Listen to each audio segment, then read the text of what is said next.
आज मृतका के माता पिता डीजीपी महोदय से मिले। उन्होंने बुलाया था अपने आवास पर। हम लोगों को अंदर नहीं जाने दिया, बाहर ही थे। तो मृतका के माता पिता को डीजीपी महोदय ने कहा कि यह केस आत्महत्या का है। यह बात हमें मृतका के माता पिता ने बताया। मुझे सुनकर काफी तकलीफ हुआ। पोस्टमार्टम रिपोर्ट चीख कर कहानी कुछ और बता रही है कि उसके पूरे शरीर पे जो नाखूनों के जख्म मिले हैं, प्राइवेट पार्ट पे इंजरी है। फॉरेंसिक रिपोर्ट चीख के कह रही है कि इसमें ह्यूमन सीमन मिला है। और इन हालातों में अगर पुलिस चीफ अगर यह कहें कि यह आत्महत्या है तो यह काफी दुखद है। हमारे पास जो इंसाफ की बची खुची उम्मीद थी आज वो भी खत्म हो गई है। हम लोग इस मामले में न्यायालय का रुख करेंगे। डीजीपी साहब से आप लोगों की मुलाकात हुई? मृतका के माता पिता की मुलाकात हुई है। क्या बताया उन्होंने, क्या बात? मृतका के माता पिता ने हमें यह बताया कि डीजीपी महोदय का यह पक्ष था कि यह केस आत्महत्या का है, बलात्कार का नहीं है। यह बात हमें मृतका के माता पिता ने बताया। आप लोग क्या लगता है? हमें क्या लगता है, आप पोस्टमार्टम रिपोर्ट को देखिए, फॉरेंसिक साइंस रिपोर्ट को देखिए। पुलिस यहाँ क्यों लेके आई? आप लोग जा रहे थे जहानाबाद, सुने कि हाँ, रास्ते में रोका गया। अब पुलिस अगर इस केस को आत्महत्या मानती है तो ऐसे पुलिस के पास अपनी फरियाद लेकर जाने से कोई फायदा नहीं, क्योंकि अब हमें इंसाफ की कोई उम्मीद नहीं। क्या लगता है जबरन लाया गया? पुलिस ने रोककर गृह मंत्री से कहा मिलने के लिए, लेकिन परिवारजन काफी दबाव में थे। और परिवारजन तो दबाव में थे तो अभी कहे कि हम मिलने से किसी स्थिति में नहीं है, क्योंकि डीजीपी ऑफिस में उसको टॉर्चर किया गया। परिवारजनों को, माता पिता दोनों को मां रोते हुए निकली। उसके बाद वो स्थिति में नहीं था कि गृह मंत्री से मिले, उनकी मानसिक स्थिति नहीं थी। बाहर निकलने पर उनको कहा गया कि नहीं, परिवार के आने जाने या कोई सामाजिक वर्कर नहीं आ सकता है, सिर्फ माता पिता मिलेंगे। इनको बोल दीजिएगा। क्या लगता है जबरदस्ती लाया गया या नहीं? यहाँ तो फिर बुलाया गया, परिवार के मामा को कहा गया, एसएसपी साहब ने फोन किया कि आप अकेले आइए। फिर हम लोग 4-5 आदमी आए, मिले तो कहते हैं कि केस को सीबीआई को सौंप दें, परिवारजनों को कन्विंस कीजिए वगैरह वगैरह। तो मतलब सीबीआई को देने की बातें कही जा रही है, बातें टाल मटोल की जा रही है। पूरे तरह इसमें बड़ा रैकेट है, छुपाने की कोशिश की जा रही है। क्या सीबीआई का मांग करते हैं आप? ना, हम लोग इंसाफ की मांग करते हैं। इंसाफ की मांग करते हैं। जांच कोई भी करे, जांच निष्पक्ष हो, लॉन्गर करके बस टालना मटालना हो जाए। जांच बायस्ड माइंड से ना हो, जांच स्वतंत्र हो, निष्पक्ष हो और इंसाफ मिले। हम इंसाफ की मांग करते हैं। जांच कौन कर?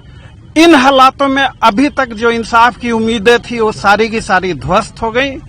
अब हमें नहीं लगता कि इस मुकदमे में इंसाफ हो पाएगा। आप कौन हुए सर? नाम बता दीजिए। मेरा नाम एसके पांडे हुआ। इस केस को मैं पीड़िता की तरफ से देख रहा हूँ। क्या मोबाइल नंबर हुआ? हाँ, डीजीपी साहब ने बुलाया था उनके माता, तभी वो तो सिर्फ पिताजी है ऑन रिकॉर्ड में हुआ कि 3-4। हम अपने मीडिया के भाइयों से मैं अनुरोध करता हूं कि आप डीजीपी महोदय से पूछें उसके बाद एक परिवार कि यह आत्महत्या है या बलात्कार है। देश को बताएं कि यह आत्महत्या है या बलात्कार है। एसएसपी साहब ने कहा कि हम अकेले मामा से इस केस में लिपापोती हो गई। मामा जी को हमें इंसाफ की कोई उम्मीद नहीं है। आप 2-4 लोगों से मुलाकात के बाद वहाँ क्या बताया गया? परिजन को आत्महत्या है या फिर? डीजीपी साहब से हमारी बातचीत नहीं हो पाई। परिवार के लोगों की बातचीत हुई। परिवार के लोगों ने हमें यह बताया कि डीजीपी महोदय अभी भी इसे आत्महत्या मानकर चल रहे हैं। ये तो बड़ा स्थितियां बन रही और गंभीर बन रही। पुलिस जितना चाह रही है कि यह काफी दुखद है, इसको इग्नोर करें, यह गंभीर स्थिति बन जाए। क्योंकि इस बात का जवाब डीजीपी महोदय ही देंगे कि इस केस में क्या हो रहा है। अच्छा ही करती है अभी तक। पोस्टमार्टम रिपोर्ट आप देखेंगे, पूरा बदन नाखूनों के जख्म से भरा पड़ा है, प्राइवेट पार्ट पे इंजरी है। फॉरेंसिक रिपोर्ट में अंडरगारमेंट में ह्यूमन सीमन मिल रहा है। माता पिता का है क्या? अगर इन हालातों में भी अगर यह आत्महत्या लगता है, हमें तो यह लगता है कि आत्महत्या की तरफ एक साजिश के तहत केस को मोड़ा गया है। फर्जी साक्ष्य और सबूत क्रिएट किए जा रहे हैं ताकि असली गुनाहगारों पे पर्दा डाला जा सके। और दूसरी बात, ये मृतका के पूरे शरीर पे, जैसा कि उनके माता पिता ने बताया, नाखूनों के जख्म थे। डॉक्टर को बताया गया ये डॉक्टरों ने यह बात पुलिस को बताई या नहीं बताई कि मृतका के सारे बदन पे जख्म है, या जख्म कैसे हुए, किसने हुए, किन हालातों में हुए? पुलिस इस बात का जवाब दे कि अंडरगारमेंट्स पे जो ह्यूमन सीमन मिला है वो किसका है, क्यों? अगर इन हालातों में भी अगर पुलिस को लगता है कि यह आत्महत्या है तो यह काफी दुखद है।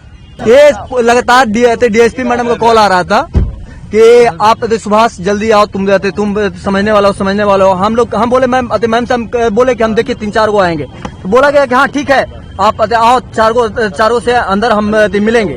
यहाँ आते हैं तो अकेले हम मुझे बुलाकर अंदर कहते हैं कि तुम अकेले रहो। हम बोले कि हम अकेले नहीं रहेंगे, मेरे साथ 4 आए हैं, 2-3 को मेरे साथ अंदर आएंगे। तो नहीं अंदर, तुम जाओ बाहर, भगा दिया जाता है हमको। क्या लगता है हम लोग को न्याय नहीं मिलेगा सर। जिस तरह इन लोग कह रहे हैं अपराधी हम ही लोग हैं, इस तरह भी आते हम लोग के साथ बर्ताव किया जा रहा है। डीजीपी साहब से मुलाकात हुई, क्या बात हुई? वो सिर्फ सुसाइड का अभी तक रट लगाए हुए हैं। आप लोग को यहाँ क्यों लाया गया था? हम लोग को लाया नहीं गया, बुलाया गया था हम लोग को। जबरदस्ती नहीं लाया गया? नहीं, जबरदस्ती नहीं लाया गया था, बुलाया गया था हम लोग को। क्या लगता है न्याय मिलेगा? नहीं, न्याय के लिए ही तो खड़े आते, यहाँ आ रहे हैं, यही न्याय मिला हमको। डीजीपी सर यही न्याय देते हैं। अब आगे क्या करेंगे? हम लोग क्या रोड पे उतरेंगे, आत्मदाह करेंगे। यहाँ किस लिए बुलाया गया था? सचिवालय थाना जब वहाँ से बातें काम बिगड़ी तो यहाँ मैडम बोली कि सुभाष तुम समझने वाले हो, तुम आओ यहाँ, तुम आओ यहाँ, मिलना चाह रहे हैं हम। तो यहाँ आते हैं तो यहाँ पे एसएसपी सर भी रहते हैं, यहाँ पे सिटी एसपी रहते हैं, यहाँ पे एडिशनल एसपी रहते हैं, यहाँ पे डीएसपी मैडम रहती हैं। और अंदर हम जाते हैं तो रूम क्लोज कर दिया जाता है। जब हम बोले कि मैडम और 2-3 को हैं, वो आएंगे, तो नहीं, सिटी एसपी बोलते हैं कि नहीं तुम रहो यहाँ। हम बोलते हैं कि नहीं अकेला रहेंगे। अब आप लोग आगे कहाँ जा रहे हैं? हम लोग जा रहे हैं घर पे सर, अब क्या करेंगे?